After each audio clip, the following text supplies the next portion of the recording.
Today, I'm going to share with you 3 speaking tips that you need to get rid of immediately because too many people tell you these are the things that you should do. What's up, guys? I'm Philip Sessions, your public speaking coach, and I am excited to share with you 3 things that you should stop doing today if you want to improve on your public speaking skills. And guess what? Number 3 is going to be the most surprising. I see this one probably the most of all 3, and these are actually in order of what people are most guilty of.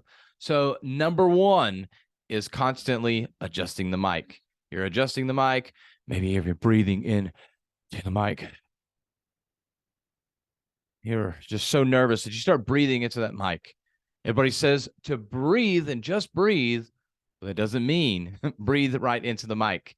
It's pretty obvious, but I've definitely heard some people that actually take breaths right into the mic. Probably more so on podcasts because that's typically a lot closer to your mouth at that point than being on stage. But still, it's a great thing to remember to not breathe in to the mic. Number 2, and that is to not walk back and forth across stage. I'm sitting here right now, so I can't walk back and forth. But if you're watching this, you will see that somebody will move from the left side of the stage to the right side, and then back to the left, and back to the right. And it's really like ping pong. You're watching somebody going back and forth, and you get dizzy. You get tired of watching them, and you're just getting tired because you're simply seeing them move back and forth, and now you're getting distracted because you can't believe they are walking so much. And some people even sprint back and forth, it really feels like, and they probably get 2 miles in by the time they're done with their hour-long speech because they walked so much. But what can you do to help fight this off? What you can do is go to one spot on the stage, look out at the audience, make a point.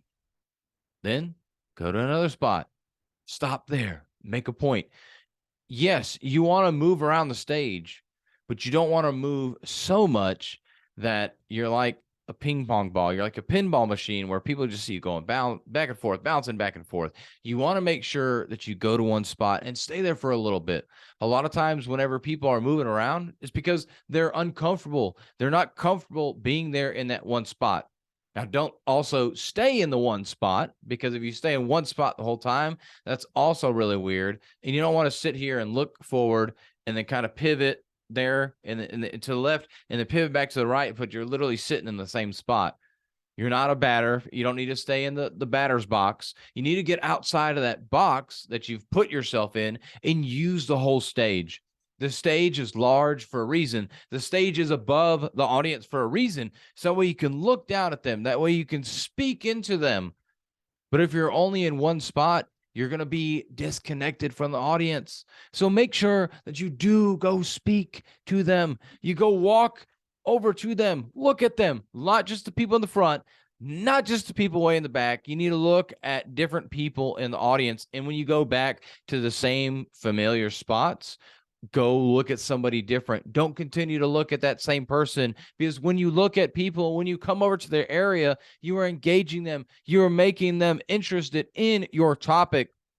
So make sure that you don't walk back and forth the whole time. You go to one spot and you say a little bit, and you go to the next spot and say a little bit. It's not one point, leave, go to the next spot, another point, leave, go to the next spot. You want to make sure that you're saying several sentences before you move on, because that's also weird, and it looks really practiced and rehearsed if you literally go stage center, 2 sentences, stage right, 2 sentences, stage middle right, 2 sentences, all the way over to stage left, 2 sentences, stage middle, 2 sentences, stage middle left, 2 sentences. If you keep doing that, people are going to be like, okay, Philip's got some kind of plan here of how he's going to talk about this.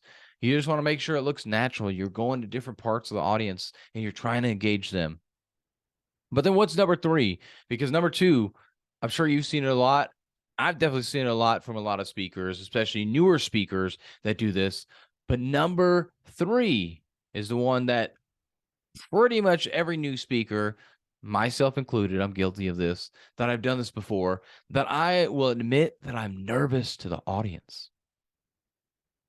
Now, you may be thinking for a second, well, Philip, what's wrong with that? I mean, especially if I'm a new speaker, what's wrong with me admitting that I'm nervous? Well, if you're nervous, that means you're focused on you, for one. But number 2, what the audience thinks is that maybe you're not prepared. Maybe you're not ready to speak with them about your topic. Do you think that gives you credibility as a speaker? Do you think that's something that you truly want your audience to think about? No, you want your audience to know you are there. You are confident because when you're confident in yourself, the audience can take action on the things that you say. They can trust what you tell them. But if you're nervous, if you look like you don't really know what you're talking about, you're timid, they're not going to be sure if they can trust you or not because they don't know you. They could think you are the best thing since sliced bread. But if you go in there and you tell them you're nervous, you lost a lot of credibility there. Now, the people that know you, they will still give you the credibility. They'll understand because they get it. And most people do get it. There will be people that give you that benefit of the doubt. But if you are not in an environment where you know everybody, you need to make sure you don't say that you're nervous. Just go up there and start speaking. You're there for a reason. You are there for a reason. I'm on this podcast for a reason to help you out. And you are on that stage for a reason. And that's to help somebody else out. That's to give them that information that they need. Stop squandering that gift that you have. Stop squandering that opportunity that you have by simply saying you're nervous. Because guess what? Come in close because I want you to really hear this. And I mean this genuinely. That is a cop out for you. That is simply you trying to say, I'm nervous. So if I mess up, that's the reason why. It's because I'm nervous. It's not because I don't know what I'm talking about. It's not because I'm not prepared. Oh, it's just because I'm nervous. I'm just nervous. You know, that's why. That's why. That's why I messed up. No, you messed up because you weren't prepared. You messed up because you decided that you were just going to wing it. So stop using nervousness as an excuse. You have no excuse. You are there for a reason. You should know your topic. You should know how to speak to an audience. And if you don't, let's have a conversation there. But don't be nervous and don't say that you're nervous because you are there for a reason. So just to repeat these three things: one, don't breathe into the mic. Two, make sure that you don't sprint back and forth across the stage because that's the worst thing you can do. Yes, you need to use the stage, but don't go back and forth like a pinball machine. And then number three, don't tell the audience that you're nervous. You will lose instant credibility for what it is that you do. Now, if these tips were helpful for you, make sure that you share them with a friend. Make sure that you like and subscribe to the podcast or YouTube channel, wherever you are watching, listening, or viewing this at. And make sure that you share everywhere. Make sure that you let us know what you thought. Leave a comment below. Leave a review of the podcast. Would love to hear more things and ask any questions so I can continue to grow this podcast, so I can continue to answer the questions, address the things that you need to learn about. But go out there and fire up the mic.